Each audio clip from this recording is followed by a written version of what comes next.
Ais, tahu Pak Ustadz? Oh, barusan pulang, Pak. Ada apa sih? Enggak, kamu tanya gimana sih caranya sholat khusyuk itu? Ye, mudah-mudahan nanti Pak Ustadznya mau jawab. Assalamualaikum warahmatullahi wabarakatuh.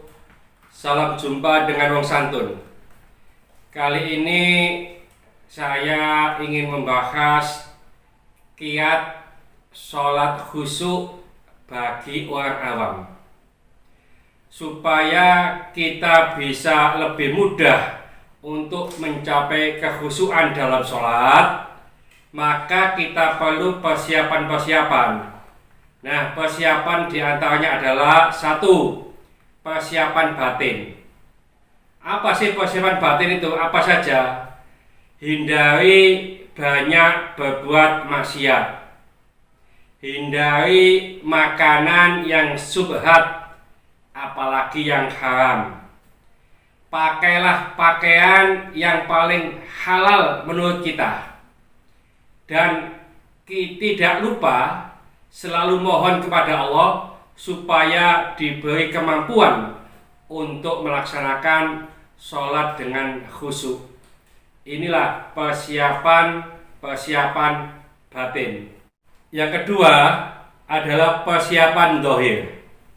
Persiapan dohir ini adalah membersihkan kotoran dan najis yang terdapat di badan, pakaian, dan tempat sholat. Kenapa? Sebab bila kita di tengah-tengah sholat, lalu kita lihat kotoran di tempat sholat, atau di badan kita, atau di pakaian kita, maka konsentrasi kita akan terganggu. Apalagi kalau pakaian kita itu sudah kumal, kotor, sudah 2 minggu tidak dicuci, sampai menyebabkan gatal-gatal. Lalu jadikanlah suasana tempat sholat itu menjadi suasana yang nyaman, seperti tidak panas, tidak pengap. Supaya tidak panas, mungkin bisa dipasang kipas angin, atau kalau perlu dipasang dengan AC sehingga sirkulasi udaranya baik. Saat kita sholat bisa nyaman dengan suasana tempat sholat yang baik. Persiapan yang ketiga yaitu pada pelaksanaannya sholat. Kita bila menjelang pelaksanaan sholat, sebelum takbiratul ihram, maka bacalah surat An-Nas, Qul a'udzu birabbin nas sampai selesai, guna berlindung dari was-was yang ditiupkan oleh setan yang terkutuk. Lalu baca bacaan dalam sholat itu dengan pelan-pelan sehingga artikulasinya jelas, serta kita menyadari apa yang sedang kita baca saat itu, meskipun belum paham artinya. Maksudnya, pas kita baca sesuatu yang kita ucapkan itu dengan lisan dan juga kita hayati dengan pikiran, meskipun belum sampai penghayatan dengan hati. Maksudnya kalau kita baca Subhana rabbiyal azim wa bihamdi, lisannya membaca, pikirannya juga ke situ. Artinya kita sadar pada saat itu kita membaca Subhana rabbiyal azim wa bihamdi.